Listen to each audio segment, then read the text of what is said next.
Hey, welcome to another reading vlog. I just wanted a quick check-in and update before I go to work, but it's currently Tuesday night. I know because I was late finishing up the other vlog, but I was also late starting it, so whatever. I'm currently reading Far From the Tree by Robin Benway. This is a contemporary about 3 siblings that were all, or 2 of them were adopted out and 1 ended up in the foster system. And they're kind of reconnecting. I'm hoping it's going to be a super fast read and I could get through a large chunk of it tonight while I'm at work. But we'll see. Audiobook wise, I'm listening to The Curses by Laura Eve. This is the sequel to The Graces, which I enjoyed. Didn't love. The audiobook narrator's weird, but I was curious about the story and where it continues in book 2. So I'm reading that. I got it out from my library. So that's my current audiobook. I'm not very far in, maybe an hour or so. But I'm going to continue with it in this vlog and work on Far From the Tree. I also, I'm like an hour and a half in.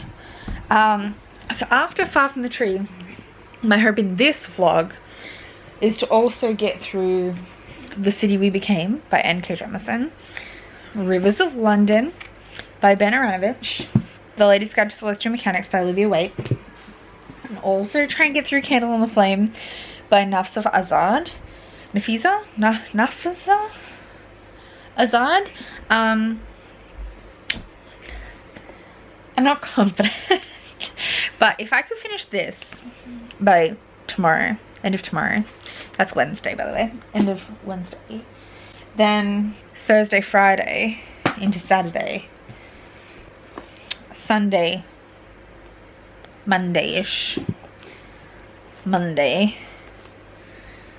We're probably only going to get to here. It's probably going to be Sunday, Monday, and Tuesday, because I think I could read this in one sitting. So we probably won't get to Candle on the Flame, but we're going to try. We're going to try and pump through these books like no tomorrow. Yeah.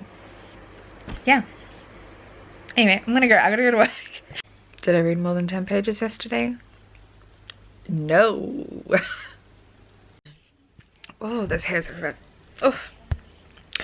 It has been a while since I updated you. I'm just drinking my coffee. It is Sunday morning. But I hadn't been reading much at all. Like 30 pages a day. So, something more drove my grave. So I just didn't feel like I had anything to update you with. I had a couple of books arrive, but you'll see those in my haul. But I'm talking to you now because I finished a book, and I should hopefully have another update for you later today, finishing another book. But last night I finished Far From the Tree by Robin Benway. This is a contemporary about adoption. I think I covered what it was about.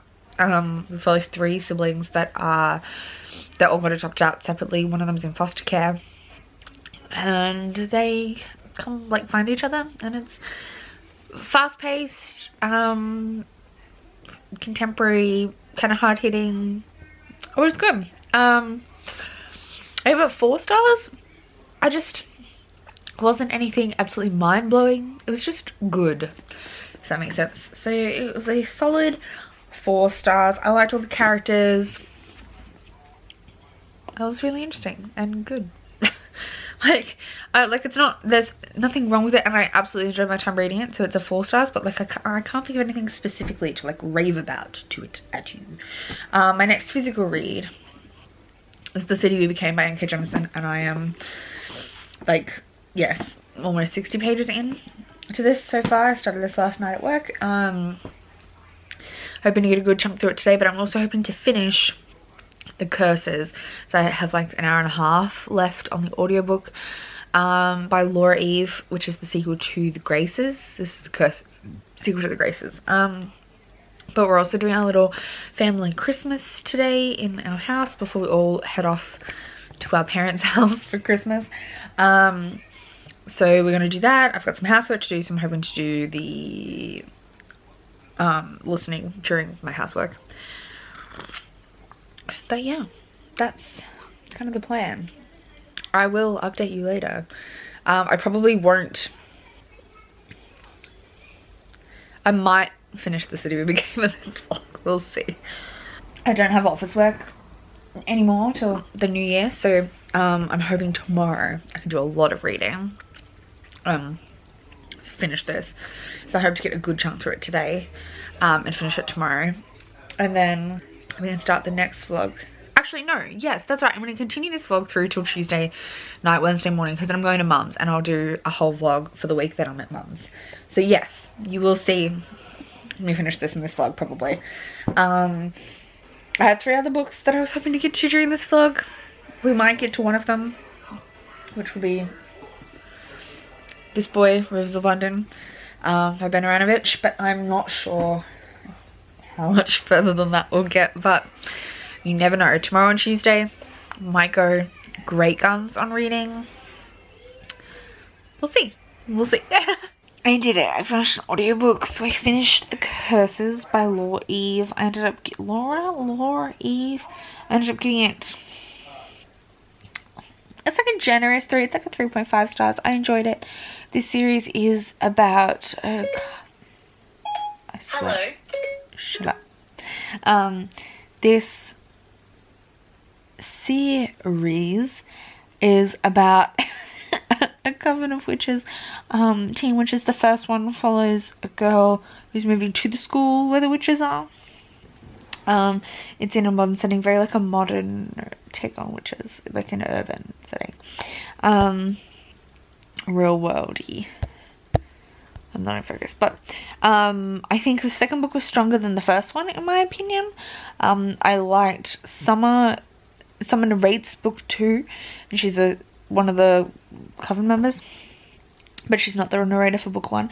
I liked her voice better than River's, and River narrated book 1. See, I think I enjoyed it more than book 1. I don't think it's quite 4-star worthy, but 3.5. While I was finishing up working on my setting up my 2021 planner, I had a little bit more to go, so I started my next audiobook, which is the original by Brandon Sanderson and Mary Robinette Kowal.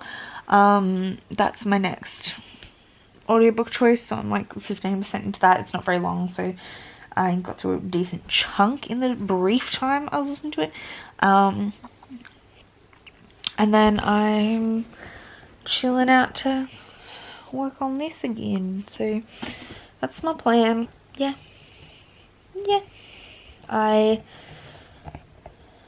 don't really have much to say about The Curses. It was a decent sequel to a book I didn't absolutely love in the first place, but definitely better than the book 1. And so far I'm really enjoying The City We Became, and I'm going to try and sit down and read like heaps of it. So before I have to go to work. So that's the plan. I'll update you in the morning with how far I get. Okay, so I'm about to go to breakfast, but the prompts for the final boss battle for Clear Shit came out last night, which is so exciting. So finally we have the last prompt. I was on team Magic Feather, which of course is not a magic feather, it's just feather. And I loved all the prompts for all the weapons. It was so funny. But my prompt was a book that and it was like, why did you trust me that it was a magical feather? My prompt was a book that you bought just because someone recommended it to you. And I've had to, what's hair on my thing? I've had to take this a bit loosely because I don't ever buy books just because someone recommended them to me. I have to also be interested in them because I'm not a sadist. Masochist. I am not gonna hurt myself by buying books that I'm not interested in. So I tend to, if someone recommends me something, I look at it, and if I like it, I buy it. I'm like, yeah, but I buy it. But I don't force myself to buy stuff I'm not interested in just because someone else told me I should. So I went with something that I literally got because so many people either directly or indirectly recommended it to me, and I then recommended this before I'd even read it back to Matt at the bookstore, and he then read it so fast as soon as I got in that he recommended it back at me. It was like, have you finished it yet? So we're going to be working on These Violent Lights, which is the one I've been trying to get into a prompt all readathon since I've got it in my hands. by Chloe Gong. I am so obsessed with the idea of this. I'm so excited to read it.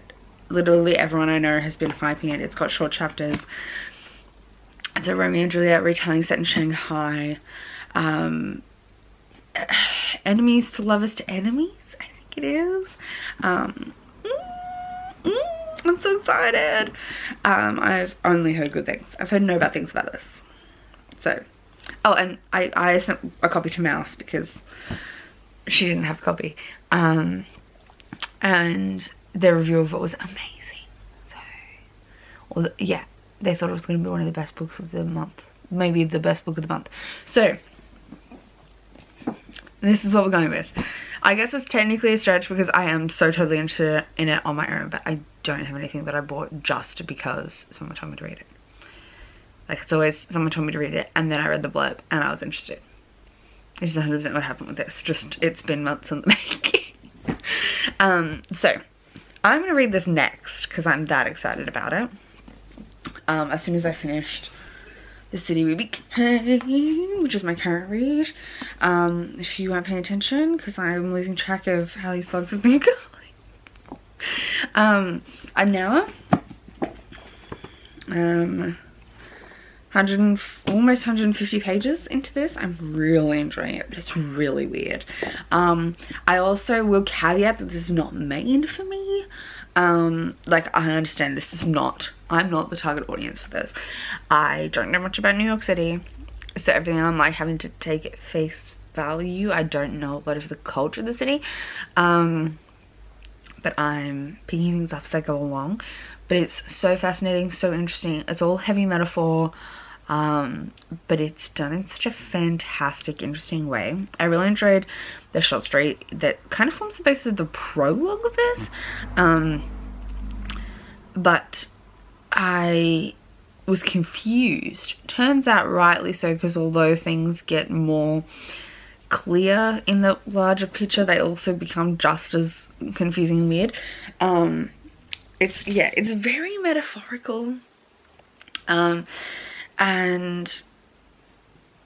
layered, and it's just so good.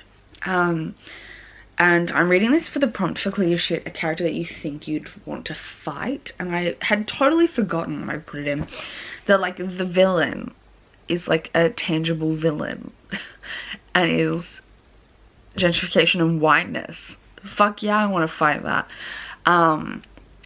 Like, of course it is. Like, of course, I forgot that the villain is, like, really key. She's called the Woman in White. And I remember reading from N.K. Jemisin about, on Twitter, about the metaphor of gentrification and, the, like, especially in America, how, whiteness becomes, like, it eats up culture, so it disappears. Like, Italian Americans don't have a strong sense of Italian culture, especially compared to, like, Australian Italians. Like, ethnicity and ethnic differences get eaten up within whiteness in America, and they get, like, whitewashed and flattened out, and ethnic differences are not a thing that American whiteness allows to exist. So yeah, it's like a metaphor for that, and I'm loving it. And yeah, it's really good. I'm hoping to finish it today. I'm hoping to, like, slam through it today because I don't have work. Well, I don't have my PhD work, so I'm hoping to get through a quick done of this today and then start this and finish this tomorrow. It's my hope before I go home. We'll see how it goes, because I expect I could read this in, like, 2 sittings, because Matt said he went through it really fast. I totally forgot about it because I felt dead asleep last night after the live I was on with Paige. But I finished an audiobook yesterday and DNF'd another one, so let me tell you about that. The first one was the original by Brandon Sanderson and Mary Robinette Kowal. I really, really enjoyed this. It was super weird and interesting. I thought it was very well produced, which was kind of the point. This is the first in the mainframe Productions from Brandon Sanderson, which is targeted at audiobooks, designed audio first. What was I saying? Yeah, so they're written for audio. There's no physical version currently. I think they're editing for a physical version sometime. And I really enjoyed it. I thought, yeah, it was so well produced, very interesting. I do think it is akin to a Black Mirror episode, like some of the elements were things that I've seen on Black Mirror. Overall, I thought it was really well executed, very interesting. And I can't tell if I'm misinterpreting the ending, but I wish it were a little bit more ambiguous, unless I'm misinterpreting it. I don't know. I may be misinterpreting it, and it may be super ambiguous, but there were some cues that pointed it hard in one direction for me, and I don't know whether that was intentional or not. I think it would be less intentional in a written format, like it would be more ambiguous written. But I don't know, it could be. No, it is ambiguous. It is. Just change some context cues. So yeah, I really enjoyed it. I give it 4 stars. The next one, which I DNF'd, so I didn't rate it at all. I got about 39% in. It's called The Truth Project by Dante Medema. It is about a girl called Cordelia who has always felt like the odd one out. So for her senior project, she decides to copy her older sister, and do a genealogy project, looking at like her gene, like a 23andMe kind of DNA test kind of thing, in poetry, as her senior project. And then she finds out that she's actually the product of an affair, and she has a huge personal struggle with that, which is understandable. But for me, the way the audiobook was presented was super melodramatic. Like, I'm sure if I read it with my eyes, I would not put the same inflections on things, so it would feel more small, but like it didn't feel like an appropriate response to grief. Like, I understand that would be hard, like awful to feel, but the way it was read was very like, oh, what with me? Why the world is so bad to me? Like,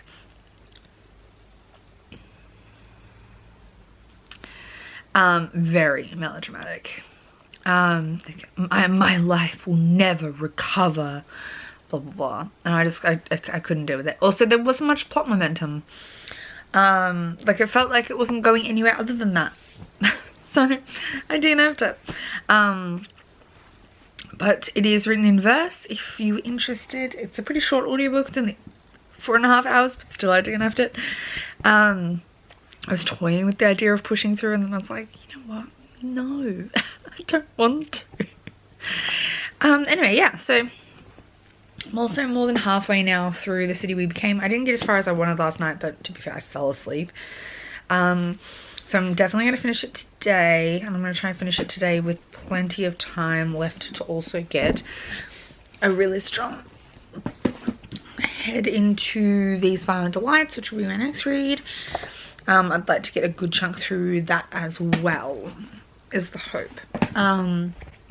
We'll see. We'll see. Okay, so I've already put it away, but I did finish The City We Became last night. Last night was Tuesday night. So, did I advise you what day it was? So I did finish it last night. I wanted to get also into These Violent Delights, but it didn't happen. I ended up finishing The City We Became, like, as I was going to bed. But I loved it. I gave it 5 stars in a roundup kind of way. It's probably a 4.5, but I understand it's not written for me. I'm not the target audience, but I still loved it. It kind of reminded me of a cross of like The Rook minus the pretentiousness by Daniel O'Malley. Meets, I don't know. I enjoyed that magic system was confusing, didn't really make sense, but it wasn't meant to, and it kind of worked more on metaphor and feeling than on logic, which is one thing I think that if you've read other stuff from N.K. Jemisin, you might be like, because the 5th season is very logic based in its magic system, and this is the opposite of that. It's a lot more about intent and feeling, but I really enjoyed it. I thought the characters were all rich and complicated and really interesting. I just feel like I could have got more from it if I was more familiar with the city. So this is focused around New York, and New York is like a birthing city, so all of its boroughs become like avatars, and the avatars of the city are trying to defeat the woman in white, which is an invading force enemy, akin to gentrification and the erasal of culture under whiteness, which is very clear in the text, I think. Like, Starbucks is a avenue of the enemy, like, and even just that imagery of the woman in white's very evocative. But I thought that the actual plot was done really well, really interesting. I will say the end was a bit fast, but I don't know how you would have drawn it out under a feelings-based magic system, you know what I mean? But I enjoyed it. It was really engaging, fun, interesting, had a great time. And I can't wait to continue on with this. I think it's going to be a trilogy. I don't know where it'll go next. I'm interested to see what city it's going to focus on next, if it stays in New York or if it goes somewhere else. But yeah, I had a great time with this. It was great. I gave it 5 stars. That's gonna be the end of this vlog because I'm starting 2 new things today and I'm driving to my parents, so we're gonna call this a new vlog. But thank you so much for watching this one. Hopefully I don't edit it too late like I did the last one, and I will see you soon with another video. Bye.